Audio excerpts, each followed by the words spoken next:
Australia ਦੀ updates ਲੈ ਕੇ ਹਾਜ਼ਰ ਹਾਂ ਜੀ। ਸੋ ਇੰਟਰਵਿਊ ਨੂੰ ਲੈ ਕੇ ਨਵਾਂ ਜਿਹੜਾ ਅਪਡੇਟ ਆਇਆ ਉਸ ਨੂੰ ਲੈ ਕੇ ਸਟੂਡੈਂਟਸ ਨੂੰ ਕਿਹੜੀ ਗੱਲਾਂ ਦਾ ਧਿਆਨ ਰੱਖਣਾ ਚਾਹੀਦਾ ਹੈ, ਕਿਹੜੇ ਸਟੂਡੈਂਟਸ ਨੂੰ ਇੰਟਰਵਿਊ ਦੇਣੀ ਪਏਗੀ, ਅਗਰ ਇੰਟਰਵਿਊ ਆਂਦੀ ਹੈ ਤਾਂ ਕਿਸ ਤਰ੍ਹਾਂ ਦੇ ਸਵਾਲ ਜਵਾਬ ਤੁਹਾਡੇ ਨਾਲ ਹੋ ਸਕਦੇ ਨੇ। ਸੋ ਇਸ ਦੇ ਉੱਪਰ ਪੂਰੀ ਜਾਣਕਾਰੀ ਤੁਹਾਡੇ ਨਾਲ ਸਾਂਝੀ ਕਰਾਂਗੇ। ਨਾਲ ਦੇ ਨਾਲ ਨਵੰਬਰ ਇਨਟੇਕ ਨੂੰ ਲੈ ਕੇ ਵੀ ਸਟੂਡੈਂਟਸ ਨੂੰ ਗਾਈਡ ਜ਼ਰੂਰ ਕਰਾਂਗੇ। ਜੁਲਾਈ ਇਨਟੇਕ ਦੇ ਕਿਸ ਤਰ੍ਹਾਂ ਦੇ ਰਿਜ਼ਲਟਸ ਆ ਰਹੇ ਨੇ ਉਸ ਦੀ ਵੀ ਆਪਾਂ ਗੱਲਬਾਤ ਜ਼ਰੂਰ ਕਰਾਂਗੇ। ਮੈਂ ਹਾਂ ਹਰਜੋਤ ਕੌਰ ਤੇ ਅੱਜ ਇਸ ਵੀਡੀਓ ਦੇ ਜ਼ਰੀਏ ਤੁਹਾਡੇ ਨਾਲ ਆਸਟ੍ਰੇਲੀਆ ਨੂੰ ਲੈ ਕੇ ਸਾਰੀ ਇਨਫੋਰਮੇਸ਼ਨ ਸਾਂਝੀ ਕਰਨਗੇ ਫਰੰਟੀਅਰ ਇਮੀਗ੍ਰੇਸ਼ਨ ਸੋ ਅਬਰੋਡ ਐਜੂਕੇਸ਼ਨ ਐਡਵਾਈਜ਼ਰ ਕੀਰਤੀ ਜੈਨ ਸਾਡੇ ਨਾਲ ਨੇ। ਬਹੁਤ ਸਵਾਗਤ ਹੈ ਕੀਰਤੀ। ਸਤਿ ਸ਼੍ਰੀ ਅਕਾਲ ਜੀ।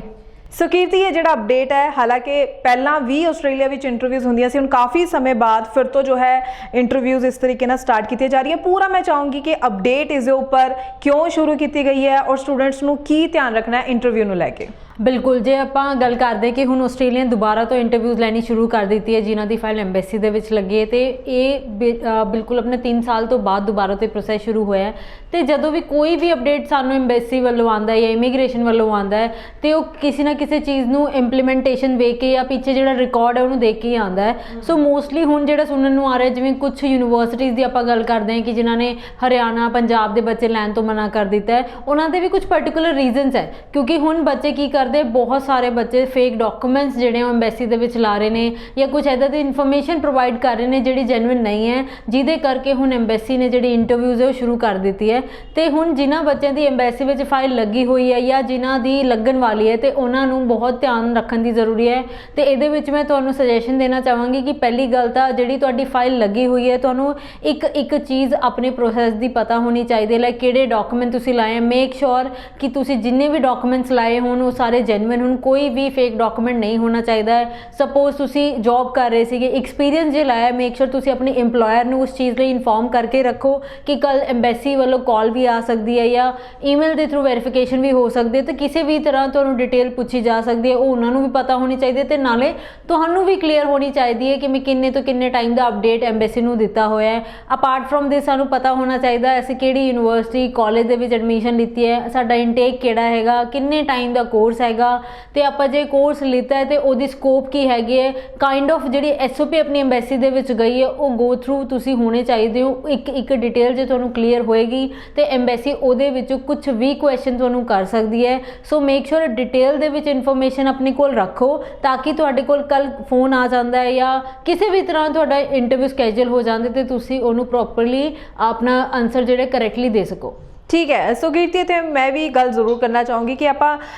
ਕਦੋਂ ਇੰਟਰਵਿਊ ਆਉਣ ਦੀ ਉਮੀਦ ਹੁੰਦੀ ਹੈ ਸਟੂਡੈਂਟ ਦੇ ਲਈ, ਇਹ ਵੀ ਜ਼ਰੂਰ ਦੱਸਿਓ ਕਿ ਪ੍ਰੋਸੈਸ ਜਦੋਂ ਸ਼ੁਰੂ ਕਰਦੇ ਹਾਂ ਉਸ ਤੋਂ ਬਾਅਦ ਕਦੋਂ ਇੰਟਰਵਿਊ ਲਈ ਬੁਲਾਇਆ ਜਾ ਸਕਦਾ ਹੈ। ਬੇਸਿਕਲੀ ਇਹ ਪ੍ਰੋਸੈਸ ਐਮਬੈਸੀ ਨੇ ਸ਼ੁਰੂ ਕਰਤਾ ਹੈ ਕਿ ਇੰਟਰਵਿਊ ਲੈਣੀ ਸ਼ੁਰੂ ਕਰ ਦਿੱਤੀ ਹੈ। ਸੋ ਜਦੋਂ ਵੀ ਤੁਹਾਡੀ ਫਾਈਲ ਐਮਬੈਸੀ ਦੇ ਵਿੱਚ ਸਬਮਿਟ ਹੋਗੀ ਤੇ ਉਸ ਦਿਨ ਤੋਂ ਬਾਅਦ ਤੁਸੀਂ ਕਦੋਂ ਵੀ ਐਕਸਪੈਕਟ ਕਰ ਸਕਦੇ ਹੋ ਕਿ ਤੁਹਾਡੀ ਇੰਟਰਵਿਊ ਆ ਸਕਦੀ ਹੈ। ਇਹਦੇ ਵੀ 2 ਵੇਜ਼ ਹੋ ਸਕਦੇ ਹੈ। ਇੱਕ ਤਾਂ ਤੁਹਾਨੂੰ ਪ੍ਰੋਪਰਲੀ ਸਕੈਜੂਲ ਕੀਤੀ ਜਾਊਗੀ ਇੰਟਰਵਿਊ ਕਿ ਹਾਂਜੀ ਇਸ ਪਾਰਟਿਕੂਲਰ ਡੇ ਤੁਹਾਡੀ ਇੰਟਰਵਿਊ ਆਉਣੀ ਹੈ, ਜਾਂ ਫਿਰ ਰੈਂਡਮ ਕਾਲਸ ਵੀ ਤੁਹਾਨੂੰ ਆ ਸਕਦੀ ਹੈ। ਸੋ ਇਹਦੇ ਵਿੱਚ ਸਭ ਤੋਂ ਪਹਿਲੀ ਗੱਲ ਜਿਹੜੀ ਧਿਆਨ ਰੱਖਣ ਵਾਲੀ ਹੈ, ਮੇਕ ਸ਼ੋਰ ਤੁਸੀਂ ਨੰਬਰ ਐਮਬੈਸੀ ਦੇ ਵਿੱਚ ਉਹੀ ਦਿੱਤਾ ਹੋਵੇ ਜਿਹੜਾ ਵਰਕਿੰਗ ਹੋਵੇ ਤੇ ਤੁਹਾਡੇ ਨਾਲ ਹੋਵੇ, ਫਰਸਟ ਥਿੰਗ। ਸੈਕੰਡਲੀ, ਜੇ ਤੁਹਾਨੂੰ ਕਦੇ ਵੀ ਰੈਂਡਮ ਕਾਲ ਵੀ ਆ ਸਕਦੀ ਹੈ ਤੇ ਤੁਹਾਨੂੰ ਪਹਿਲਾਂ ਹੀ ਉਹਦੇ ਲਈ ਪ੍ਰਿਪੇਅਰ ਹੋਣਾ ਬਹੁਤ ਜ਼ਰੂਰੀ ਹੈ। ਤੇ ਜਿਹੜੇ ਬੱਚੇ ਵੀਡੀਓ ਵੇਖ ਰਹੇ ਹੈ ਤੇ ਉਹਨਾਂ ਦੀ ਫਾਈਲ ਐਮਬੈਸੀ ਦੇ ਵਿੱਚ ਲੱਗੀ ਹੋਈ ਹੈ ਤੇ ਤੁਸੀਂ ਹੁਣੇ ਤੋਂ ਹੀ ਆਪਣੀ ਤਿਆਰੀ ਸ਼ੁਰੂ ਕਰ ਦਿਓ। ਕੋਈ ਵੀ ਡਿਟੇਲ ਜੇ ਤੁਹਾਨੂੰ ਆਪਣੀ ਫਾਈਲ ਦੇ ਬਾਰੇ ਨਹੀਂ ਪਤਾ ਹੈਗੀ ਹੈ, ਸੋ ਮੇਕ ਸ਼ੋਰ ਆਪਣੇ ਏਜੰਟ ਤੋਂ ਕਨਫਰਮ ਕਰੋ, ਆਪਣੀ ਡਿਟੇਲ ਪ੍ਰੋਪਰਲੀ ਲਓ ਤਾਂ ਕਿ ਕੱਲ ਜਦੋਂ ਵੀ ਐਮਬੈਸੀ ਵੱਲੋਂ ਕਾਲ ਆਉਂਦੀ ਹੈ ਤੇ ਤੁਹਾਡਾ ਏਜੰਟ ਵੀ ਤੁਹਾਨੂੰ ਥੋੜੀ ਬਹੁਤ ਹੈਲਪ ਕਰਕੇ ਕੁਐਸਚਨ ਦੇ ਵਿੱਚ ਬਹੁਤ ਸਾਰੀ ਚੀਜ਼ਾਂ ਨੇ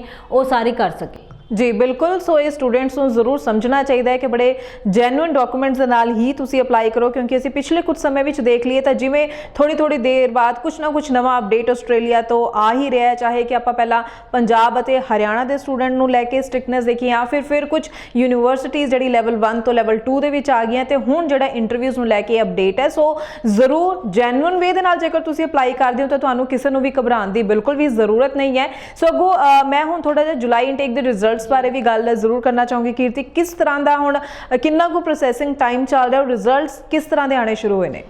ਬੇਸਿਕਲੀ ਤਾਂ ਬਹੁਤ ਸਾਰੇ ਬੱਚਿਆਂ ਦੀ ਜੁਲਾਈ ਇਨਟੇਕ ਦੀ ਜੇ ਮੈਂ ਗੱਲ ਕਰਾਂ ਤਾਂ ਫਾਈਲ ਐਮਬੈਸੀ ਵਿੱਚ ਸਬਮਿਟ ਹੋ ਵੀ ਚੁੱਕੀ ਹੈ, ਬਟ ਕੁਝ ਬੱਚੇ ਨੇ ਜਿਹੜੇ ਹਜੇ ਵੀ ਪ੍ਰੋਸੈਸ ਦੇ ਵਿੱਚ ਹੈ। ਉਹਦਾ ਇੱਕੋ ਰੀਜ਼ਨ ਹੈ ਕਿਉਂਕਿ ਜਦੋਂ ਬੱਚੇ ਪ੍ਰੋਸੈਸ ਡਿਲੇ ਕਰਦੇ ਹਨ, ਟਾਈਮਲੀ ਅਪਲਾਈ ਨਹੀਂ ਕਰਦੇ, ਤਾਂ ਇਹ ਰੀਜ਼ਨ ਬਣਦਾ ਹੈ ਕਿ ਸਾਡੇ ਕੁਝ ਬੱਚੇ ਦੀ ਫਾਈਲ ਉਸ ਇਨਟੇਕ ਲਈ ਲੱਗ ਚੁੱਕੀ ਹੁੰਦੀ ਹੈ ਤੇ ਕੁਝ ਹਜੇ ਵੀ ਪ੍ਰੋਸੈਸ ਦੇ ਵਿੱਚ ਰਹਿੰਦੀਆਂ। ਬਟ ਹੁਣ ਜਿਵੇਂ ਕਿ ਅਸੈਸਮੈਂਟ ਲੈਵਲ ਚੇਂਜ ਹੋਇਆ ਤਾਂ ਉਹਦਾ ਕੁਝ ਬੱਚੇ ਨੂੰ ਬੈਨੀਫਿਟ ਵੀ ਹੋਇਆ ਜਿਨ੍ਹਾਂ ਨੇ ਆਲਰੇਡੀ ਲੈਵਲ 2 ਦੀ ਯੂਨੀਵਰਸਿਟੀ ਵਿੱਚ ਅਪਲਾਈ ਕੀਤਾ ਹੋਇਆ ਸੀਗਾ due to their profile, but ਹੁਣ ਲੈਵਲ 2 ਦੀ ਵੀ ਕੁਝ ਯੂਨੀਵਰਸਿਟੀ ਲੈਵਲ 1 ਦੇ ਵਿੱਚ ਆ ਗਏ ਤੇ ਆਫ ਕੋਰਸ ਉਹਨਾਂ ਦਾ ਜਿਹੜਾ ਸਕਸੈਸ ਰੇਟ ਹੈ ਉਹ ਕਿਤੇ ਨਾ ਕਿਤੇ ਵੱਧ ਜਾਣਾ ਹੈ ਤੇ ਇਹ ਬੱਚਿਆਂ ਲਈ ਫਾਇਦੇਮੰਦ ਵੀ ਹੈਗਾ। ਤੇ ਹੁਣ ਜੇ ਲੈਵਲ 1 ਦੇ ਵਿੱਚ ਆਇਆ ਤਾਂ ਇੱਕ ਗੱਲ ਹੋਰ ਹੋ ਸਕਦੀ ਹੈ, ਜਿਨ੍ਹਾਂ ਨੇ ਜੁਲਾਈ ਲਈ ਅਪਲਾਈ ਕੀਤਾ ਹੈ ਤੇ ਲੈਵਲ 1 ਦਾ GT ਪ੍ਰੋਸੈਸ ਥੋੜਾ ਡਿਫਰੈਂਟ ਹੈ ਤੇ ਟਾਈਮ ਕੰਜ਼ਿਊਮਿੰਗ ਵੀ ਹੁੰਦਾ ਹੈ ਤੇ ਹੋ ਸਕਦਾ ਹੈ ਉਹਨਾਂ ਦਾ ਇਨਟੇਕ ਡੈਫਰ ਹੋ ਕੇ ਨਵੰਬਰ ਵਿੱਚ ਉਹ ਜਾ ਸਕਦੇ ਨੇ। ਬਟ ਕੁਝ ਬੱਚੇ ਲਈ ਉਹੀ ਫਾਇਦਾ ਵੀ ਹੋ ਸਕਦਾ ਹੈ, ਜਿਵੇਂ ਉਹਨਾਂ ਦਾ ਅਸੈਸਮੈਂਟ ਲੈਵਲ ਚੇਂਜ ਹੋਇਆ ਤੇ ਕੁਝ ਯੂਨੀਵਰਸਿਟੀ GT ਪ੍ਰੋਸੈਸ ਨੂੰ ਛੇਤੀ ਕਰਕੇ ਤੁਹਾਨੂੰ ਸੇਮ ਇਨਟੇਕ ਵਿੱਚ ਐਡਮਿਸ਼ਨ ਵੀ ਦੇ ਸਕਦੀਆਂ। ਬਟ ਅਗੇਨ ਗੱਲ ਇੱਥੇ ਹੀ ਆਉਂਦੀ ਹੈ ਕਿ ਜਦੋਂ ਵੀ ਆਪਾਂ ਅਪਲਾਈ ਕरें मेक श्योर अपना टाइमली अप्लाई करें क्योंकि सानू नहीं पता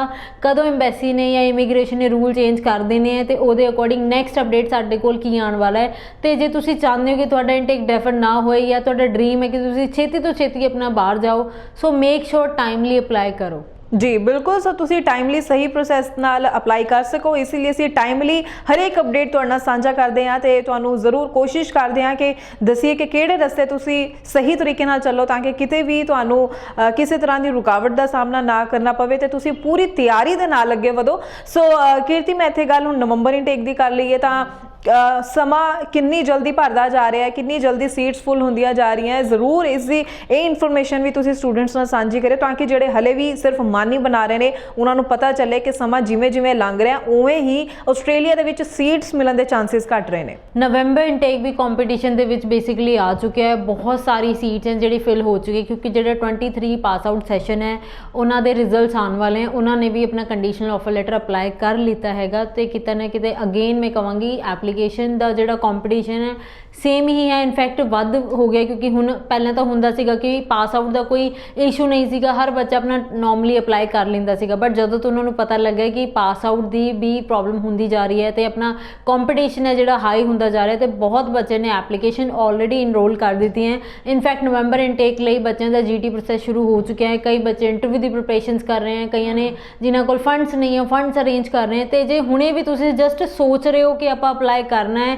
ਤੇ ਜੇ ਹੁਣੇ ਨਹੀਂ ਜਾਗੋਗੇ ਤੇ ਇਹ ਹੋ ਸਕਦਾ ਇਸ ਸਾਲ ਦੇ ਵੀ ਤੁਹਾਨੂੰ ਕੋਈ ਵੀ ਇਨਟੇਕ ਨਾ ਮਿਲੇ ਕਿਉਂਕਿ ਜੁਲਾਈ ਫਿਲ ਹੈਗਾ, ਬੱਚੇ ਦੇ ਇਨਟੇਕ ਡੈਫਰ ਹੋ ਰਹੇ ਨੇ ਤੇ ਹੁਣ ਜਿਵੇਂ ਜਿਵੇਂ ਆਸਟ੍ਰੇਲੀਆ ਦੇ ਅਪਡੇਟ ਚੇਂਜ ਹੋ ਰਹੇ ਹਨ ਹੋ ਸਕਦਾ ਹੈ ਆਸਟ੍ਰੇਲੀਆ ਅੱਗੇ ਸਟ੍ਰਿਕਟ ਵੀ ਹੋ ਸਕਦਾ ਹੈ। ਸੋ ਤੁਹਾਡੇ ਲਈ ਉਹ ਪ੍ਰੋਬਲਮ ਨਾ ਬਣੇ, ਮੇਕ ਸ਼ੋਰ ਤੁਸੀਂ ਹੁਣੇ ਹੀ ਨਵੰਬਰ ਇਨਟੇਕ ਲਈ ਅਪਲਾਈ ਕਰੋ ਤਾਂ ਕਿ ਜਿੰਨੇ ਵੀ ਰੂਲਸ ਸਾਡੇ ਚੇਂਜ ਹੋਏ ਹਨ ਉਹਦੀ ਇੰਪਲੀਮੈਂਟੇਸ਼ਨ ਕਰਕੇ ਅਸੀਂ ਤੁਹਾਡਾ ਟਾਈਮਲੀ ਨਵੰਬਰ ਇਨਟੇਕ ਵਿੱਚ ਐਡਮਿਸ਼ਨ ਕਰਾ ਕੇ ਤੁਹਾਡਾ ਵੀਜ਼ਾ ਲੈ ਸਕਦੇ ਹਾਂ। ਕਿਉਂਕਿ ਜੇ ਹੁਣ ਤੁਹਾਨੂੰ ਪਤਾ ਲੱਗ ਹੀ ਗਿਆ ਕਿ ਐਮਬੈਸੀ ਨੇ ਇੰਟਰਵਿਊ ਸ਼ੁਰੂ ਕਰ ਦਿੱਤੀ ਹੈ, ਹੋ ਸਕਦਾ ਹੈ ਤੁਹਾਡੀ ਵੋਕਲ ਕਮਿਊਨੀਕੇਸ਼ਨ ਜ਼ਿਆਦਾ ਵਧੀਆ ਨਾ ਹੋ, ਤੁਹਾਨੂੰ ਉਹਦੇ ਵਿੱਚ ਵੀ ਟਾਈਮ ਲੱਗੇ ਤੇ ਸਾਰੀ ਚੀਜ਼ਾਂ ਨੂੰ ਟਾਈਮਲੀ ਪ੍ਰਿਪੇਅਰ ਕਰਨ ਲਈ ਤੁਹਾਡਾ ਹੁਣੇ ਹੀ ਅਪਲਾਈ ਕਰਨਾ ਬਹੁਤ ਜ਼ਿਆਦਾ ਜ਼ਰੂਰੀ ਹੈ। ठीक है बिल्कुल, तो वीडियो के एंड में मैं भी गल जरूर समझना चाहूँगी तुहाडे तो कि अगर आप इंटरव्यू की गल कर रहे हैं तो नवंबर इनटेक तो ही इंटरव्यूज़ का सिलसिला शुरू होएगा या फिर जुलाई इनटेक जिन्होंने ऑलरेडी अप्लाई किया प्रोसैस में जिन्हों की फाइल उन्होंने भी इंटरव्यू आ सकती है। बेसिकली गाइडलाइंस आ चुकी हैं तो हो सकता जिन्हों की फाइल एम्बैसी में लगे उन्होंने भी कॉल आ सकती है तो मैं तो यही कहांगी भावें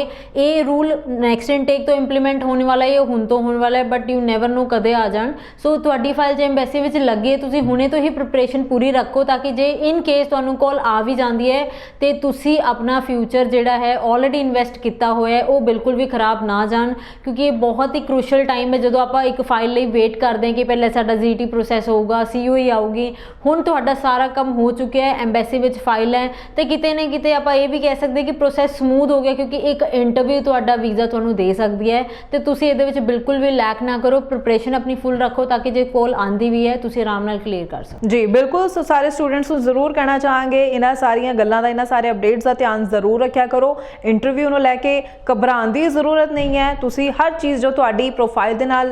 जुड़ी गल है तुहाडे कोर्स नूं लैके जुड़ी गल है बस उन्हां चीज़ां नूं अपने ध्यान दे विच रखना है तो उम्मीद करदे हां इन्हां वीडियोज़ दे जरिए तुहानूं काफ़ी इन्फॉर्मेशन मिल पाती है जो तुहाडा सपना पूरा करने विच मददगार हो सकती है। सो बहुत बहुत थैंक्स कीर्ति, बहुत सारी डिटेल्स तुसी आस्ट्रेलिया नूं लैके स्टूडेंट्स नाल सांझी कीती है। तुहाडा कोई अपना सवाल होवे तां तुसी जरूर दित्ते नंबर दे उपर कॉल कर सकते हो, कमेंट सैक्शन में भी अपने सवाल ड्रॉप कर सकते हो। अगों भी तुहाडे लई होर इन्फॉर्मेटिव वीडियोज़ लैके असीं हाजिर होंदे रहांगे। फिलहाल लई सानूं दिओ जी इजाजत, धन्नवाद, थैंक यू।